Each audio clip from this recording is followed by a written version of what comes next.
Kalau misalkan ini beneran ya ST Burhanuddin diganti, wah pastinya juga akan melebar ya. Apakah Ketua KPK juga akan diganti? Apakah Kapolri juga akan diganti? Dan apakah Panglima TNI juga akan diganti? Karena yang memilih atau yang melantik ST Burhanuddin adalah Pak Jokowi. Kalau misalkan ini beneran, wah pastinya ini akan dirombak besar-besaran ya oleh Pak Prabowo Subianto ya.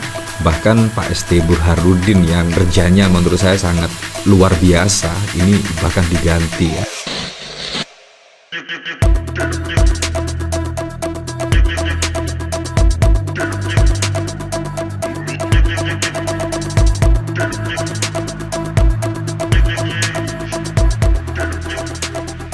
Nah, memang tidak bisa dipungkiri ya, yaitu kinerja Kejaksaan Agung saat ini juga menuai reaksi positif dari masyarakat ya, terkait apa yang dikerjakan oleh Kejagung terkait penanganan korupsi dan lain sebagainya. Bahkan pada saat lalu juga Kejaksaan memamerkan jumlah uang hasil sitaan yang sangat besar jumlahnya, hampir 1 triliun. Nah, tetapi kabar ini cukup mengejutkan sekali, di mana konon kabarnya sih ST Burhanuddin minggu depan itu diganti. Nah, ini juga sangat wow sekali, dan itu juga sudah menjadi perbincangan dari pemberitaan, sudah beredar ya, sudah menjadi perbincangan di internal Kejaksaan. Nah, jadi ini sangat mengejutkan sekali ya, di mana kiprah Kejaksaan Agung yang dipimpin oleh ST Burhanuddin yang saat ini juga mendapatkan tren positif ya di kalangan masyarakat, tiba-tiba diganti. Nah, ini juga sangat mengejutkan. Kenapa diganti ya?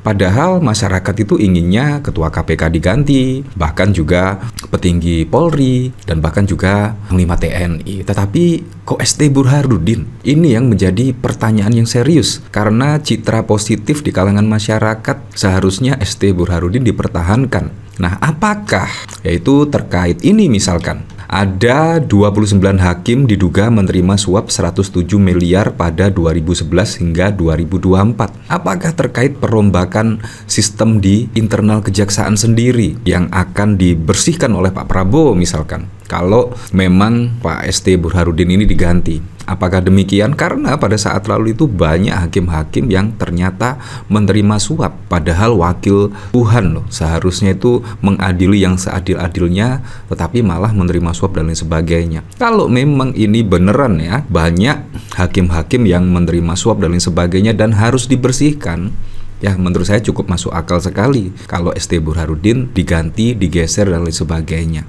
Bagaimana menurut Anda? Apakah Anda sependapat ya ST Burhanuddin diganti di tengah apa yang dikerjakan saat ini membuahkan hasil kerja senyap, tapi hasilnya sangat luar biasa sekali, seperti kasus Jiwasraya, Asabri, Pertamina, PT Dulta Palma dan lain sebagainya. Ini kasus-kasus yang bukan kaleng-kaleng, ini kasus yang sangat besar sekali yang membuat gempar lah setidaknya masyarakat Indonesia terkait apa yang dilakukan oleh Kejaksaan. Nah, memang pemberitaan ini sangat wow sekali dan menurut saya terkesan sangat tiba-tiba ya, dan wah, padahal ST Burhanuddin menurut saya sangat keren sekali memimpin di Kejaksaan ya. Nah, ini bahkan polemik TNI jaga Kejaksaan, muncul isu Jaksa Agung segera diganti. Nah, jadi ini bukan isu sembarang isu ya, dan bahkan kalau kita lihat dari sini sudah menjadi topik yang hangat di internal Kejaksaan sendiri. Indonesia kembali diramaikan oleh isu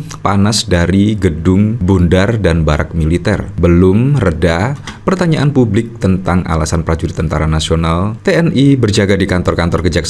Kini mencuat kabar bahwa Jaksa Agung ST Burhanuddin akan segera digeser dari jabatannya. Bukan sekedar kabar burung. Informasi ini diperkuat oleh beberapa sumber internal Kejaksaan Agung. Nah, ini perlu digarisbawahi ya, bukan sekedar kabar burung. Informasi ini diperkuat oleh beberapa sumber di internal Kejaksaan Agung. Telegram TNI, Telegram Panglima TNI Jenderal Agus Subianto per tanggal 6 Mei 2025 menjadi pemantik bara kontroversi. Dalam surat itu, seluruh jajaran TNI diperintahkan mendukung pengamanan di Kejati dan Kejari di seluruh Indonesia. Ini bahkan juga membuat kontroversi ya, ketika jajaran TNI yaitu ditugaskan mengamankan Kejari dan Kejati. Kabar itu beredar kencang di kalangan internal Kejaksaan, bahkan sudah menjadi perbincangan hangat di beberapa grup WhatsApp para jaksa dan politisi Senayan. Wow, jadi ini memang kayaknya beneran ya. Infonya minggu depan diganti, ujar seorang sumber sumber internal Kejaksaan Agung yang enggan disebutkan namanya. Sosok pengganti Esti Burhanuddin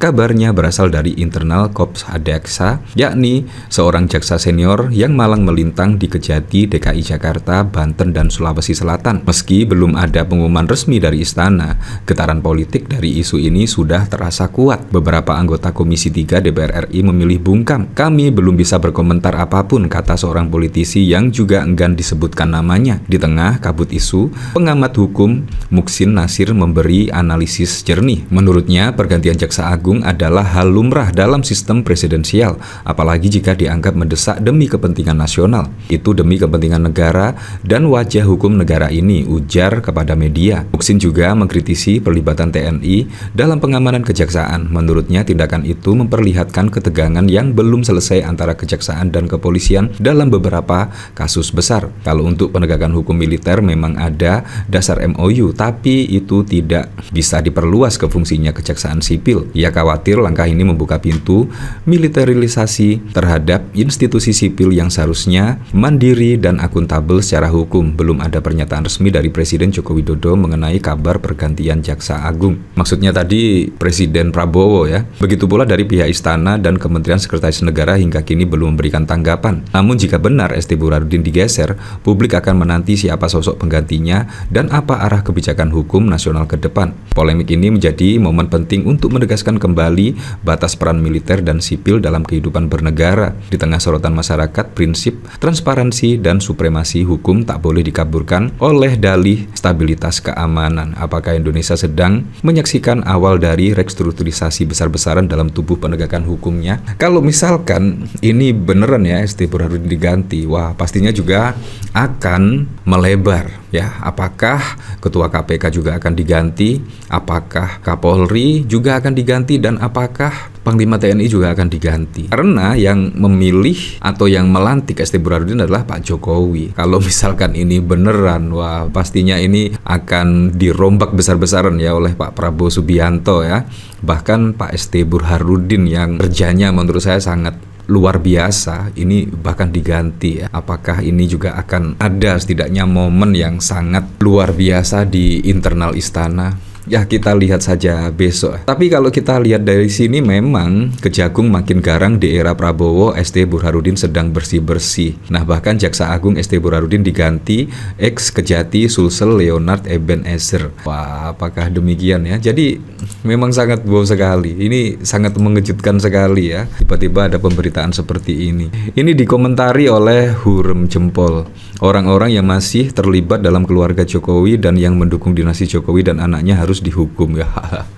Seperti itulah. Jadi sangat wow sekali. Apalagi ditambah dengan adanya 28 hakim diduga menerima suap. Bahkan pada saat lalu juga ditemukan oleh kejaksaan ya, mengungkap tidaknya ada kasus suap di mana itu adalah mafia, mafia peradilan ya. Dan di situ ditemukan uang yang cukup fantastis, hampir 1 triliun rupiah dan emas 50 kg ya. Itu juga sangat mengejutkan. Dan menurut saya memang kejaksaan harus melakukan bersih-bersih ya, di mana seharusnya bisa mengadili seadil-adilnya tetapi malah menerima suap dan lain sebagainya. Apapun yang diputuskan, terlebih pengganti Esti Burhanuddin setidaknya lebih tegas, lebih pemberani dan tidak pandang bulu, sehingga penegakan hukum di Indonesia itu bisa menjadi lebih baik ke depannya dan ditakuti setidaknya bagi para pelaku kejahatan yang merugikan keuangan negara.